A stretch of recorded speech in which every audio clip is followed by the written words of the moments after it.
Hello friends, എല്ലാവർക്കും Sunitha kitchen വ്ളോഗിലേക്ക് സ്വാഗതം. ഇന്ന് എല്ലാ വീട്ടമ്മമാർക്കും ഉപകാരപ്പെടുന്ന കുറച്ച് നല്ല നല്ല ടിപ്സുകളായിട്ടാണ് വന്നിരിക്കുന്നത്. അപ്പോൾ നിങ്ങളെല്ലാവരും വീഡിയോ സ്കിപ്പ് ചെയ്യാതെ കാണണം. വീഡിയോ കണ്ടുകൊണ്ടിരിക്കുമ്പോൾ ഇഷ്ടപ്പെടുകയാണെങ്കിൽ എൻ്റെ ചാനലൊന്ന് സബ്സ്ക്രൈബ് ചെയ്ത് സപ്പോർട്ട് ചെയ്യാനും മറന്നു പോവല്ലേ. അപ്പോൾ ഇന്നത്തെ ആദ്യത്തെ ടിപ്സ് ഒന്ന് കണ്ടാലോ. നമ്മൾ ഫോണൊക്കെ സ്ഥിരമായിട്ട് ഉപയോഗിക്കുമ്പോഴും അതുപോലെ വീഡിയോ ഒക്കെ എടുക്കാനൊക്കെ ഉപയോഗിക്കുമ്പോൾ നിറയെ അഴുക്കുകൾ പറ്റാറുണ്ട്. അപ്പോൾ നമ്മൾ സ്ഥിരമായിട്ട് ഉപയോഗിക്കുന്ന ഫോണാണെങ്കിൽ പെട്ടെന്ന് തന്നെ അതിൻ്റെ പുറമൊക്കെ ആ ഒരു കവറിൻ്റെ ഭാഗമൊക്കെ നല്ലതുപോലെ അഴുക്ക് പിടിക്കാറുണ്ട്. അപ്പോൾ അത് പെട്ടെന്ന് മാറ്റാനുള്ള നല്ലൊരു ടിപ്സാണ് കേട്ടോ. അതിനുവേണ്ടി ഞാൻ കുറച്ച് വാസലിൻ കയ്യിലെടുത്ത ശേഷം ആ ഒരു ഫോണിൻ്റെ പുറത്തുള്ള ആ കവറിലേക്ക് നല്ലതുപോലെ ഒന്ന് തേച്ച് പിടിപ്പിച്ച് കൊടുക്കാം. അഴുക്കുള്ള ഭാഗത്തെല്ലാം ഒന്ന് നല്ലതുപോലെ ഒന്ന് തേച്ച് നല്ലതുപോലെ ഒന്ന് കൊടുക്കണം. അതിനുശേഷം നമുക്ക് ഇത് നല്ലതുപോലെ തേച്ച ശേഷം ഒരു ടിഷ്യൂ പേപ്പർ വെച്ച് നമുക്കതിനെ നല്ലതുപോലെ ഒന്ന് തുടച്ച് വൃത്തിയാക്കി എടുക്കാം കേട്ടോ. അപ്പം നമ്മൾ ഇതുപോലെ ചെയ്യുകയാണെങ്കിൽ ആ ഫോണിൻ്റെ കവറിലുള്ള അഴുക്ക് മൊത്തം പോയി കിട്ടും കേട്ടോ. നല്ലതുപോലെ വെളുത്ത് ക്ലീൻ ആവും കേട്ടോ. അപ്പോൾ ഇതുപോലെ കണ്ടാൽ നമുക്ക് തുടയ്ക്കുമ്പോൾ തന്നെ അറിയാം കേട്ടോ. ആ എല്ലാ അഴുക്കും പോയി നല്ലതുപോലെ വെളുത്തിട്ടുണ്ട് കണ്ടോ. നല്ല അഴുക്കുണ്ടായിരുന്നു ആ ഫോണിൻ്റെ പുറത്തൊക്കെ. അപ്പോൾ അതെല്ലാം ഒന്ന് ഇതുപോലെ ഒന്ന് തുടച്ച് വൃത്തിയാക്കി എടുക്കുകയാണെങ്കിൽ നമുക്ക് ഫോണിലുള്ള ആ പുറത്തുള്ള ആ കവറിലുള്ള അഴുക്കെല്ലാം ഒന്ന് പോയി കിട്ടും കേട്ടോ. അപ്പോൾ ഇതുപോലെ എല്ലാവരും ഒന്ന് ചെയ്ത് നോക്കണേ. നല്ലൊരു ടിപ്സാണ് കേട്ടോ ഇത്.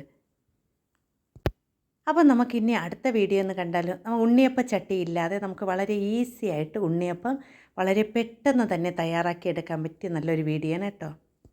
അതിനുവേണ്ടി ഒരു ബൗളിലേക്ക് ഞാൻ ഇവിടെ 1 കപ്പ് അരിപ്പൊടിയാണ് എടുത്തിരിക്കുന്നത്. ഞാൻ ഇവിടെ ഇടിയപ്പത്തിൻ്റെ മാവാണ് എടുത്തിരിക്കുന്നത്. അതിനുശേഷം അതിലേക്ക് 1/4 കപ്പ് റവ മാവും 1 നുള്ള് സോഡാപ്പൊടിയും ചേർത്ത് മാറ്റി വയ്ക്കാം. ഇനി ഒരു മിക്സിയുടെ ജാറിലേക്ക് ഒരു നേന്ത്രപ്പഴം ചെറുതായിട്ട് കട്ട് ചെയ്ത് ചേർത്ത് കൊടുക്കുക കേട്ടോ. നേന്ത്രപ്പഴം ഇല്ലെങ്കിൽ പാളയംകുടം പഴമായാലും മതി കേട്ടോ. അപ്പം ഞാൻ ഇവിടെ ഒരു ചെറിയ ചെറിയ കഷ്ണങ്ങളാക്കി ജാറിലേക്ക് ഇട്ട് കൊടുക്കുകയാണ്.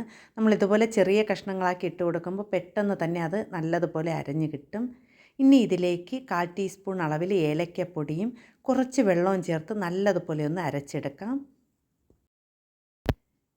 അരച്ചെടുത്ത കൂട്ട് ഈ മാവിലേക്ക് നമുക്ക് ഒഴിച്ചു കൊടുക്കാം കേട്ടോ. അതിനുശേഷം ഇതിലേക്ക് നമുക്ക് മധുരത്തിന് ആവശ്യത്തിന് ശർക്കര പാനിയും കൂടി ചേർത്ത് കൊടുക്കാം. അത് മധുരം എത്രയാണോ വേണ്ട അത് അതിലേക്ക് ചേർത്ത് കൊടുക്കാം കേട്ടോ. അതിനുശേഷം ഇത് നല്ലതുപോലെ ഒന്ന് മിക്സ് ചെയ്തെടുക്കണം. നമുക്കിത് വെള്ളം കുറവാണെന്ന് തോന്നിയാൽ കുറച്ച് ചൂടുവെള്ളവും കൂടി ചേർത്ത് അതിനെ നല്ലതുപോലെ കുഴച്ചെടുക്കാം കേട്ടോ. ചെറു ചൂടുവെള്ളം ഉപയോഗിച്ച് കുഴച്ചെടുത്താൽ മതി കേട്ടോ, കലക്കിയെടുത്താൽ മതി. അപ്പോൾ നിങ്ങൾക്ക് ഈ വീഡിയോ കണ്ടുകൊണ്ടിരിക്കുമ്പോൾ ഇഷ്ടപ്പെടുകയാണെങ്കിൽ എൻ്റെ ചാനലൊന്ന് സബ്സ്ക്രൈബ് ചെയ്ത് സപ്പോർട്ട് ചെയ്യണേ. പുതിയ കൂട്ടുകാർ ആരെങ്കിലും ഉണ്ടെങ്കിൽ ഒന്ന് സബ്സ്ക്രൈബ് ചെയ്യാൻ മറന്നു പോവല്ലേ. ഞാൻ അതാ ഈ മാവിലേക്ക് കുറച്ച് എള്ള് ചേർത്ത് കൊടുത്തിട്ടുണ്ട് കേട്ടോ. ഞാൻ ഇതിൽ തേങ്ങയൊന്നും ചേർക്കുന്നില്ല, എള്ള് മാത്രമേ ചേർക്കുന്നുള്ളൂ കേട്ടോ. അപ്പോൾ ഇതിവിടെ കട്ടിയാണ്, കുറച്ചുകൂടി വെള്ളം ചേർത്ത് കൊടുത്ത് നമുക്കൊരു ലൂസ് പരുവത്തിൽ ആക്കാം കേട്ടോ. അപ്പോൾ ഞാൻ അതാ ഇവിടെ മാവ് ഈ ഒരു പരുവത്തിലാണ് ഞാൻ തയ്യാറാക്കിയെടുത്തത്. ഇനി നമുക്കൊരു ഇരുമ്പ് ചട്ടിയിലേക്ക് എണ്ണ ഒഴിച്ചു കൊടുത്തിട്ടുണ്ട്. അത് നല്ലതുപോലെ ചൂടായിട്ടുണ്ട്. അതിലേക്ക് ഞാൻ ഇവിടെ കുറച്ച് മാവ് ഒഴിച്ചു കൊടുക്കുകയാണ് കേട്ടോ. അപ്പോൾ നമുക്ക് ഉണ്ണിയപ്പത്തിന് എത്ര മാവാണ് നമ്മൾ ചേർക്കുന്നത് അതേപോലെ ഒന്ന് ഒഴിച്ചു കൊടുത്താൽ മതി കേട്ടോ. ഇതാ നല്ലതുപോലെ പൊങ്ങി വന്നിട്ടുണ്ട്. ഒരു സൈഡ് ചെറുതായിട്ട് മൊരിഞ്ഞ് വന്നിട്ടുണ്ട് കണ്ടോ. ഇനി നമുക്കിതിനെ തിരിച്ചിട്ട് ഒന്ന് തിരിച്ച് മറിച്ചിട്ട് നല്ലതുപോലെ ഒന്ന് മൊരിയിച്ചെടുക്കാം കേട്ടോ. നല്ല ടേസ്റ്റാണ് ഇത് കഴിക്കുക കേട്ടോ. ഏത്തപ്പഴമൊക്കെ ചേർത്ത് തയ്യാറാക്കുന്നത് കൊണ്ട് തന്നെ നല്ല ടേസ്റ്റാണ്.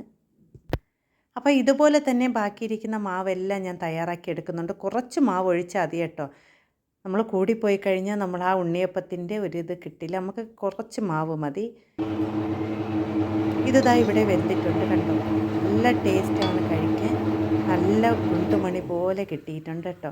ഇതുപോലെ തന്നെ ഞാൻ എല്ലാം തയ്യാറാക്കി എടുത്തിട്ടുണ്ട്. അപ്പോൾ അങ്ങനെ നല്ല സ്വാദിഷ്ടമായ വളരെ പെട്ടെന്ന് തയ്യാറാക്കാൻ പറ്റിയ ഉണ്ണിയപ്പം ഇവിടെ തയ്യാറായിട്ടുണ്ട്. ഉണ്ണിയപ്പം ചട്ടി ഇല്ലയെന്ന് പറഞ്ഞ് നമ്മൾ വിഷമിക്കേണ്ട, ഇതുപോലെ ഒന്ന് തയ്യാറാക്കി നോക്കിയാൽ മതി കേട്ടോ.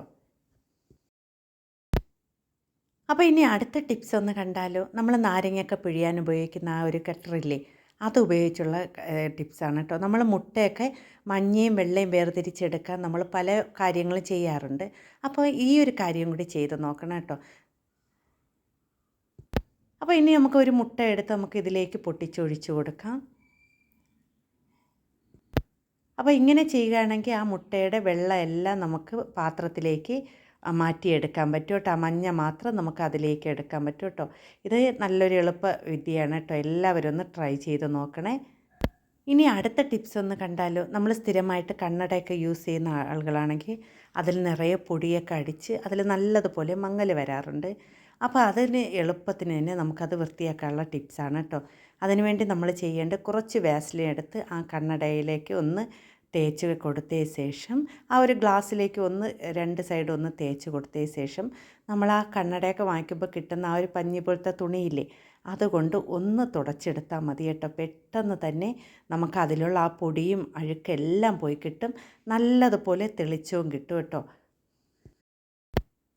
അപ്പോൾ നല്ല ടിപ്സ് എല്ലാവർക്കും അറിയാനുള്ള ടിപ്സാണ്. ആർക്കെങ്കിലും ഒരാൾക്കെങ്കിലും ഉപകരിക്കണമെങ്കിലെന്ന് പറഞ്ഞാണ് വീഡിയോ ഇട്ടിരിക്കുന്നത്.